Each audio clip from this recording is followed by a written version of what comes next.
Les anuncio el Santo Evangelio de nuestro Señor Jesucristo, según San Lucas. Uno de los principales le preguntó: Maestro bueno, ¿qué he de hacer para tener en herencia vida eterna? Le dijo Jesús: ¿por qué me llamas bueno? Nadie es bueno, sino solo Dios.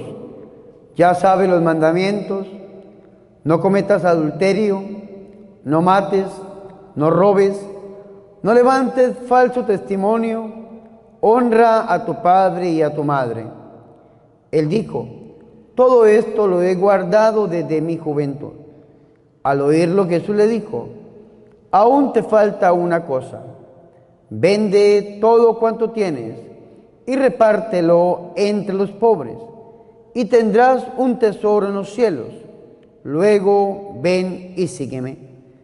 Al oír esto se puso muy triste, porque era muy rico.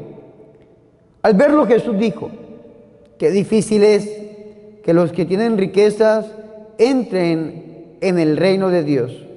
Es más fácil que un camello entre por el ojo de una aguja, el que un rico entre en el reino de Dios. Los que lo oyeron dijeron: ¿y quién se podrá salvar? Respondió: lo que es imposible para los hombres es posible para Dios. Palabra del Señor. Fuerte ese aplauso a la palabra de nuestro Señor y Salvador Jesucristo. Tomen asiento, por favor, mis hermanos y mis hermanas. Muy buenas noches para todos y todas. Dios les bendiga. Saludo de una manera especial a mis hermanos presbíteros que se encuentran en este lugar, a mi hermano Iván y a su banda, a su ministerio de alabanza. Saludo a nuestro hermano Domingo, a todos los encargados de este retiro y a ustedes, servidores y servidoras que han venido esta noche para dar inicio a este gran congreso. Me decía el hermano Domingo que es el primer congreso carismático que vamos a tener, y qué bendición poder inaugurar esta serie de congresos con este encuentro. Hoy me invitaron a compartir con ustedes, los servidores, y por esa razón he decidido tomar este texto bíblico del Evangelio de la Misericordia, que es el evangelista Lucas. Yo he leído San Lucas capítulo 18, versículo 18, y quiero que hoy la Biblia sea para nosotros como un espejo, que nosotros podamos vernos reflejados en este hombre. Y este hombre es un servidor, y en él descubrir cómo está nuestro servicio.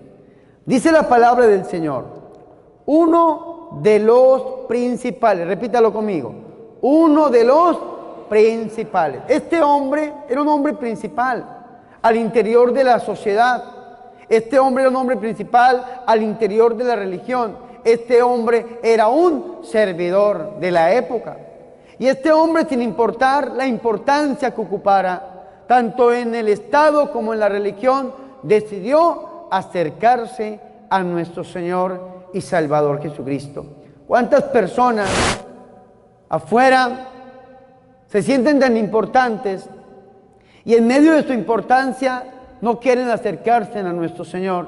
Este hombre ya rompió este parámetro. Este hombre ya se acercó a Jesús. Y esto lo pone en la misma condición que nosotros que estamos en este lugar. Nosotros también hemos roto esa importancia que nos alejaba de nuestro Señor y Salvador Jesucristo. ¿Cuántos de nosotros, cuando estábamos lejos del Señor, cuántos de nosotros le damos importancia a otras personas y cosas menos a nuestro Señor? ¿Y cuántos llegamos a pensar: esto de la religión no es para mí, esto de entrar al servicio del Señor, esto de estar en la iglesia, esto no es para mí? Sin embargo, hoy estamos aquí, hoy estamos sentados. ¿Y por qué nos sentamos aquí? ¿Y por qué venimos a este lugar? Si de pronto un cineasta, una persona que se dedicara al cine y la televisión, tomara nuestra vida y escribiera un libreto de nuestra vida, hasta serviría para una película, porque todos los que estamos en este lugar tenemos una historia.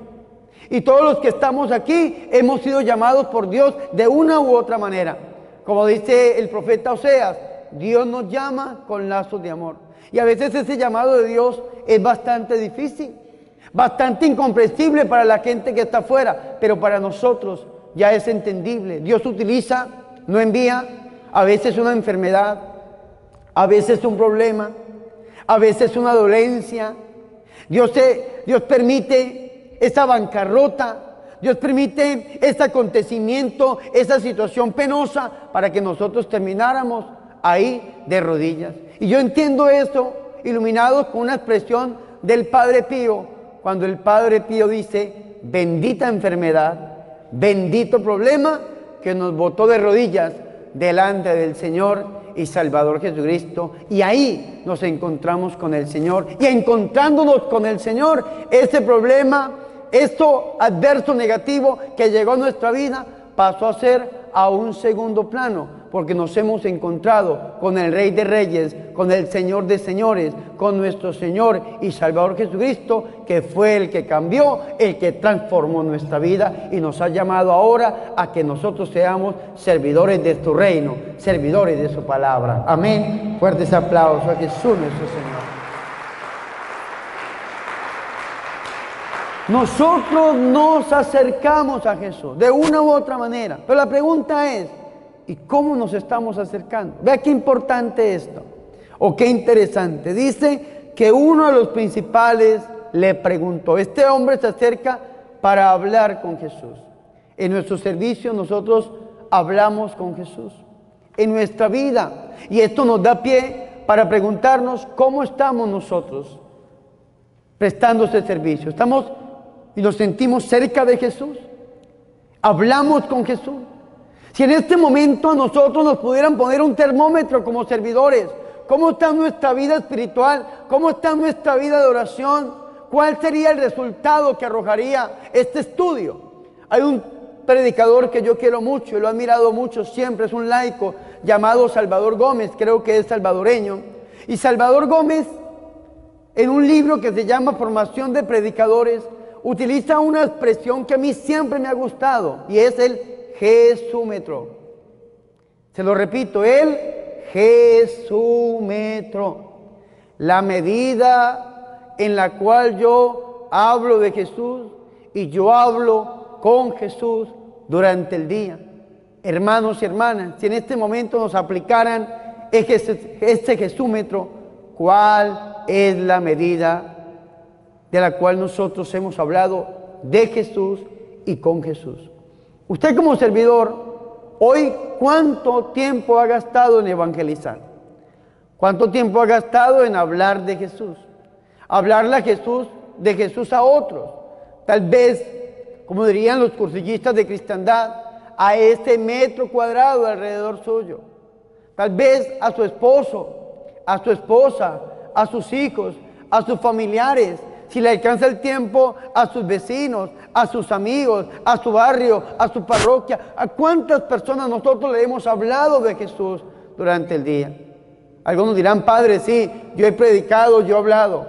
Y la pregunta que sigue es: ¿y cuánto hemos hablado con Jesús durante el día? Y a veces esa respuesta es bastante engorrosa, bastante penosa, porque nosotros no tenemos la costumbre de hablar con Jesús. Los padres espirituales utilizaban una expresión que yo se la escuché en estos días a un sacerdote que yo quiero mucho, lo admiro mucho, al padre Fray Nelson Medina, sacerdote colombiano de la orden de los dominicos, de los predicadores.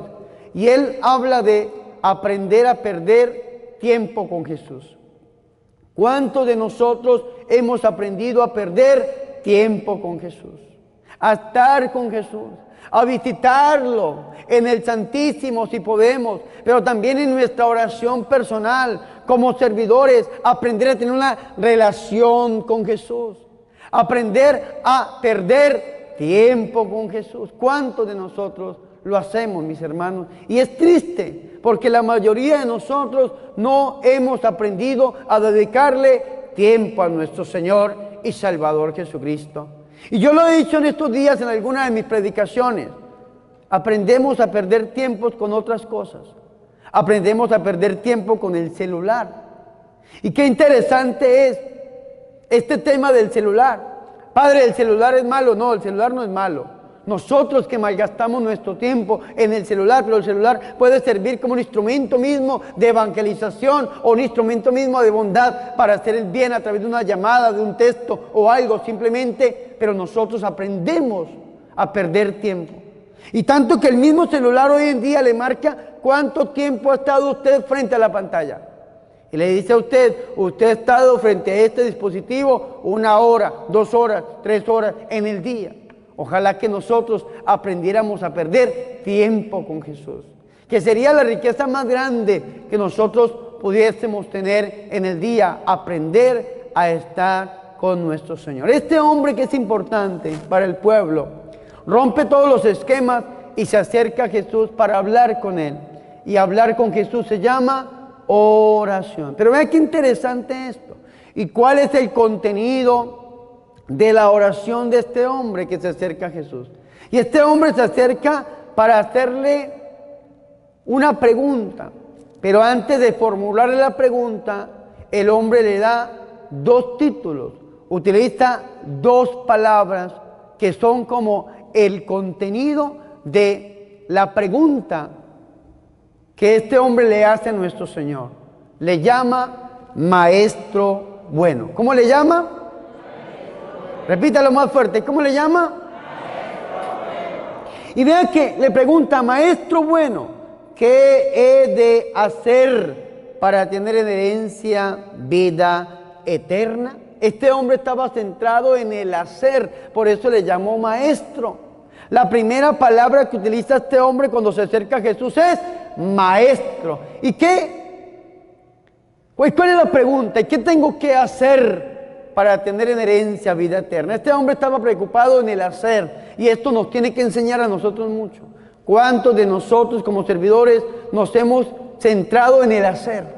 En el hacer. ¿Y qué tengo que hacer? Y entonces tengo que organizar, y tengo que poner la silla, y tengo que poner el sonido, y tengo que poner la imagen, y tengo que poner esto, y tengo que hacer esto. ¿Cuánto tengo que hacer? Y sin embargo, olvidamos, abandonamos el ser, que es lo más importante, aprender a estar con Él, a tener una intimidad con nuestro Señor Jesucristo. Nos hemos quedado en el hacer, pero hemos olvidado el ser.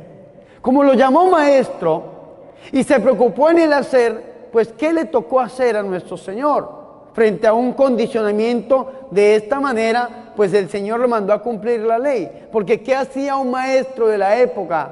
Un maestro hacía cumplir la ley, tanto que le llamaban maestro de la ley. ¿Y por qué maestro? Porque enseñaba, porque hacía cumplir. Y entonces el Señor lo manda a que cumpla los mandamientos. Ya sabe los mandamientos, le dice el Señor: no cometas adulterio, no mates, no robes, no levantes falso testimonio, honra a tu padre y a tu madre. Y aquel hombre abre su corazón en ese momento. Este hombre abre su corazón cuando le dice: todo esto lo he guardado, lo he cumplido desde mi juventud. Era un servidor, era una persona que cumplía a cabalidad, pero se había cansado, estaba seco por dentro, porque había abandonado verdaderamente el sentido del ser y se había dedicado solamente al hacer, al cumplimiento. Y el problema del cumplimiento es que cumplo y miento. Cumplo y miento, pero el problema es que me miento a mí mismo, porque de Dios nadie se burla, a Dios nadie le miente. Servidor, usted que está aquí hoy, ¿cómo está su vida? ¿Cómo está usted delante del Señor? ¿Cómo está usted en su oración? Nosotros podemos engañar a los demás y por fuera podemos parecer muy hermosos. Esa nariz respingadita, esos chinos hermosos, claro que sí, pero por dentro, ¿cómo estamos? Si nos aplicaran ese gestúmetro, si nos abrieran por dentro y nos estudiaran cómo está nuestra espiritualidad, ¿cómo estamos? Ay, Padre, pero es que yo me he dedicado al cumplir. Sí, pero en el cumplimiento está esto: cumplo y miento, y tenemos que ir más allá. Sin embargo, hay otra dimensión dentro de este diálogo que nosotros podemos rescatar, y es que el Señor le hace una pregunta a este hombre. Le dice: ¿y por qué me llamas bueno? Ve que el Señor no se centra en que lo llamó maestro Y el Señor no se centra en que le preguntó por el hacer. El Señor le pregunta, ¿y por qué me llamas bueno? Y responde el Señor, si bueno solamente es uno y es Dios. Es decir, me está llamando maestro y Dios. Me está reconociendo como maestro, hacer cumplir la ley, pero también hay algo en ti que se puede rescatar y es que me está reconociendo como Dios.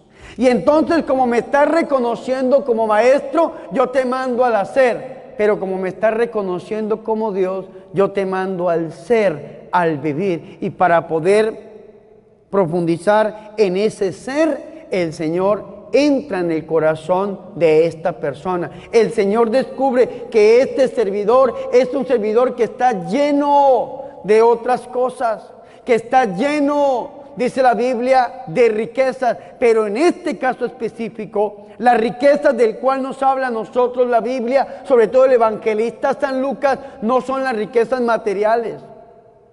No es un rico monetariamente hablando, como lo escuchábamos el domingo pasado en la parábola del hombre comelón, el rico comelón y el pobre Lázaro. No es un rico monetariamente hablando, sino es un hombre que está lleno de otras cosas. Hay tantas cosas en su vida, tantas cosas en su corazón, que no hay espacio para Dios. Y esto nos tiene a nosotros que decir mucho, hermanos servidores, porque queremos que este fin de semana el Señor nos llene, el Señor derrame su espíritu, el Señor nos bautice con su presencia, pero a veces estamos tan llenos de tantas cosas que no hay espacio en nuestra vida para Dios. Y entonces, ¿qué es lo que le toca hacer al Señor? Ir profundamente a nuestra vida y decir, mira, esto sobra, tienes que sacar esto para que pueda entrar en ti el reino de Dios, para que pueda entrar en ti verdaderamente el bautismo del Espíritu Santo pueda suceder en tu vida. Amén. Porque ese aplauso a Jesús por su amor y su misericordia. Bien. Ya estás en el servicio, ya te acercaste, ya estás aquí, ya te dedicaste al ser, ya organizaste y entraste en esta organización de estos retiros y de todo esto, pero te falta solamente una cosa, una cosita. Le dice el Señor, estás muy bien, te falta una cosa. Mira, ve y vende todo cuanto tienes. ¿Y cómo así que vender todo cuanto tiene? Porque cuando usted presta algo, lo puede reclamar. Cuando usted lo deja guardando, lo puede reclamar. Pero cuando usted lo vende, ya no es suyo. Es decir, hay cosas que las tenemos que sacar de nuestra vida y ya no considerarlas como nuestras. ¿De qué nos estamos llenando? Yo tenía un profesor en la universidad donde estudié, que era profesor también de la Universidad Javeriana, y este profesor tenía un hijo estudiando en el seminario, en la universidad donde yo me formé, y este hijo decía una cosa, una expresión cada rato, decía, mi papá es tan pobre, tan pobre, tan pobre, que lo único que tiene es dinero. Se lo repito, mi papá es tan pobre, tan pobre, tan pobre, que lo único que tiene es dinero. No tiene tiempo, no tiene paz, no tiene absolutamente nada, solamente tiene dinero. Ve y vende todo cuanto tienes y repártelo entre los pobres. ¿De qué estaba lleno este hombre? Y esto lo podemos explicar desde dos expresiones. Primero, dice que aquel hombre se entristeció, se puso muy triste porque era muy rico. Y los padres espirituales explican esta parte diciendo que este hombre estaba lleno de pecado, porque el pecado es el que entristece. Por esta razón el saludo del ángel Gabriel frente a la Santísima Virgen María le dice, alégrate. Alégrate María. ¿Y por qué la Virgen María es la mujer alegre por excelencia? Porque es la Inmaculada, en la cual no hay pecado. Por esta razón el segundo fruto del Espíritu Santo, según dice Gálatas capítulo 5 versículo 21 en adelante, amor, alegría. La alegría es un fruto del Espíritu Santo. El pecado es una obra de la carne.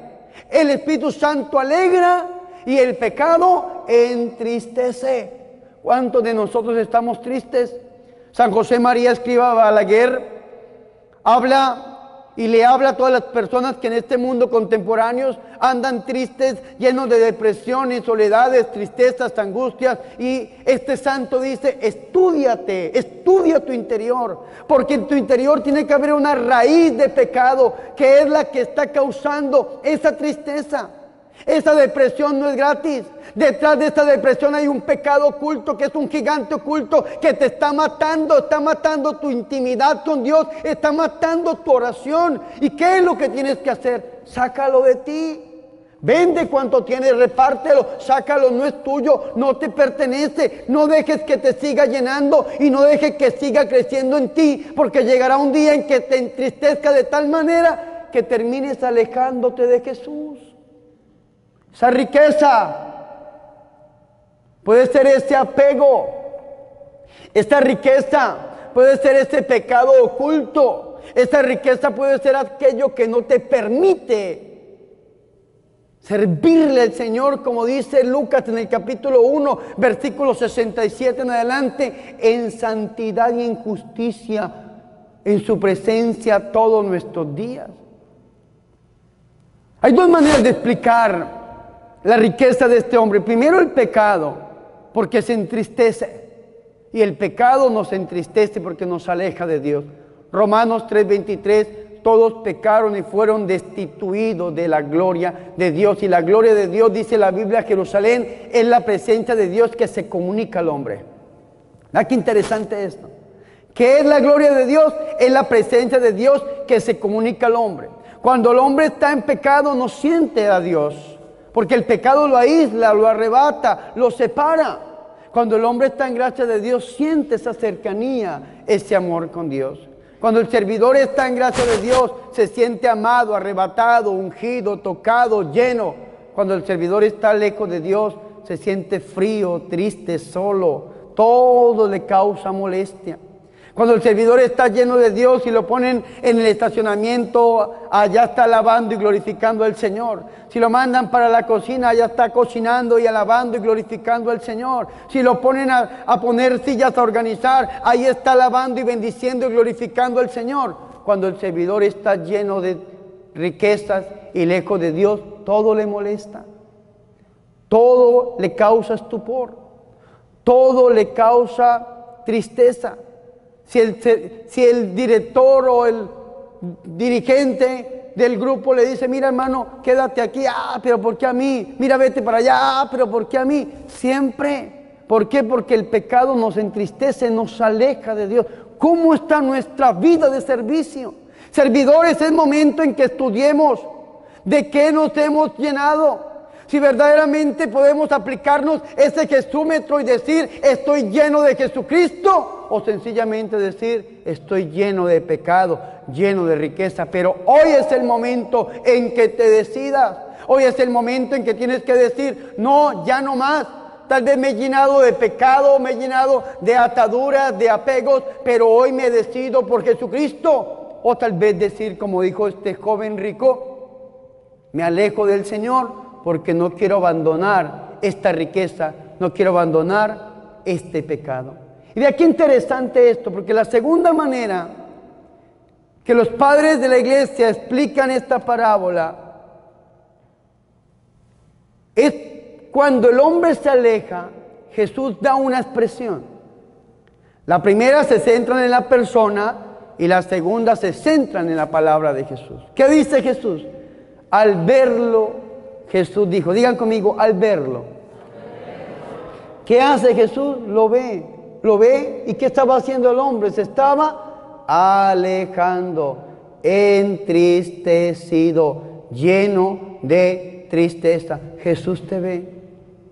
No eres oculto para Dios. Dios conoce tu vida, solamente que tú eres libre.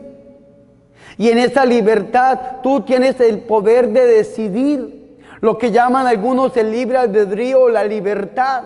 El libre albedrío es esta facultad que tiene el hombre para escoger a lo malo, y la libertad es la facultad que tiene el hombre para escoger hacia Dios, según dice San Agustín en su teología. Jesús lo ve partir, lo ve alejarse, tal vez como nos está viendo a nosotros alejarnos poco a poco, gradualmente y en aumento de su presencia. El Señor, al verlo alejarse, dijo: qué difícil es que los que tienen riquezas, ojo con esto que no dice los ricos, que los que tienen riquezas entren en el reino de Dios. Es más fácil que un camello entre por el ojo de una aguja que un rico entre en el reino de Dios. Cuando usted va a Tierra Santa, hay 4 maneras que yo he escuchado para explicar el ojo de la aguja. La primera manera es la mujer que toma una aguja, un hilo y lo enhebra para arreglar una pieza. El mismo Señor dijo: nadie pone un parche nuevo en un odre viejo. Es decir, remendaban, ponían parches, el ojo de la aguja. Segundo, los barcos cuando venían hacia los puertos, hacia los muelles, en proa o en popa, en algún lado del barco, derecha o izquierda, tenían unas argollas. El barco llegaba hasta el puerto y tomaban un lazo, ponían una argolla y amarraban el barco al puerto. Tampoco es el caso del cual habla Jesús. Tercero, las ciudades en la época de Jesús eran amuralladas. Y si usted algún día va a Tierra Santa, usted ve la Jerusalén antigua, y entonces cuando habían combates, cuando peleaban con otros reinos que venían a invadir, dejaban un espacio entre las piedras donde tomaban la flecha y podían lanzar las flechas en medio de los muros, y a ese hueco y a esa ranura le llamaban el ojo de la aguja. Tampoco es el caso. Y tercero, las ciudades que eran amuralladas tenían puertas grandes. La puerta la hermosa para entrar a la Jerusalén, la puerta principal. Pero había unas puertas pequeñas alrededor o a los lados de la puerta grande. Cuando el camello venía cargado, cuando el camello venía con carga, tenían que abrir la puerta principal para que el camello entrara a la ciudad. Y cuando el camello venía sin carga, pasaba por el ojo de la aguja, que era el nombre que le daban a esas puertas pequeñas, porque tenían la forma de una aguja. Es más fácil que un camello entre por el ojo de una aguja, y el camello solamente entraba cuando no tenía ninguna carga. Pero cuando el camello tenía una carga, no podía entrar por el ojo de la aguja, tenía que entrar por la puerta principal. A estas cargas le llamaban los famosos apegos. A estas cargas es lo que la psicología contemporánea llaman los famosos hábitos. Hábitos malos que se llaman vicios. Cosas que nosotros hemos ido echando sobre nosotros, que no nos pertenecen y que nos van entristeciendo y que nos van cansando y que nos van doblegando y que nos van alejando de Dios. A estos que refiere el Señor cuando dice: suelten, boten, despéguense de todo aquello que los está entristeciendo para que entren en el reino de Dios. Porque es más fácil que un camello entre por el ojo de la aguja que un rico entre en el reino de Dios. Pero hoy depende de nosotros qué decisión vamos a tomar. Hoy depende de nosotros como servidores si nos vamos a decidir por nuestro Señor y Salvador Jesucristo o sencillamente nos vamos a alejar de Él. En este momento se me viene a mi mente Josué 24:15. Josué, el secretario de Moisés, reúne al pueblo de Israel en Siquem y Josué le hace una pregunta, le dice: yo no sé ustedes a quién le van a servir. Si a los dioses extranjeros a los cuales les sirvieron sus padres, o sencillamente le van a servir a Yahvé, a nuestro Señor. Dice: mi casa y yo, o yo y mi casa, serviremos a Yahvé. Y yo creo que esa es la expresión que usted tiene que decir hoy. Yo y mi casa serviremos al Señor. Pero primero, tengo que convencerme que necesito del Señor y que me he estado alejando del Señor, pero hoy tengo que pararme firme, tomar una decisión de servirle al Señor. Y algunos dirán: padre, pero es que yo estoy lleno de tanta cosa. Tanta cosa. ¿Para qué nos ponemos a nombrar hábitos malos, pecados? Cada uno sabe. Mi mamá decía que el que no cojea una pata, cojea de la otra. Cada uno sabe, hermano, cuál es la debilidad y qué es lo que tiene que trabajar en la vida. ¿Y para qué nos ponemos a nombrar cosas? Sin embargo, escúcheme muy bien. Hoy es el día de abrirle el corazón al Señor y entregarle absolutamente todo aquello que nos está separando de Dios para dejarnos llenar del Espíritu. Queremos que Dios nos llene de su Santo Espíritu. Y hoy es el día que el Señor lo quiere hacer. Pero para llenarnos de su Espíritu tenemos que entregarle al Señor todos aquellos errores, problemas, ataduras, riquezas. Entregárselo a los pobres, el gran pobre Jesús de Nazaret, para que podamos ser llenos de la gloria del Señor. Algunos dirán: Padre, pero esto es imposible. Yo llevo muchos años luchando contra eso. No se preocupe, que el mismo Señor dice: lo que es imposible para ti, lo que es imposible para los hombres, es posible para Dios, porque para Dios nada hay imposible. Fuertes aplausos al Señor por su amor y su misericordia. Acojámonos hoy a la intercesión de la Santísima y de la Purísima Virgen María. Esas mismas palabras que el Señor dijo en San Lucas 18, 27, las encontramos en San Lucas 1, 37. El ángel Gabriel le dice esas palabras a la Virgen María. El ángel Gabriel dice: porque nada hay imposible para Dios. Nada, mi hermano.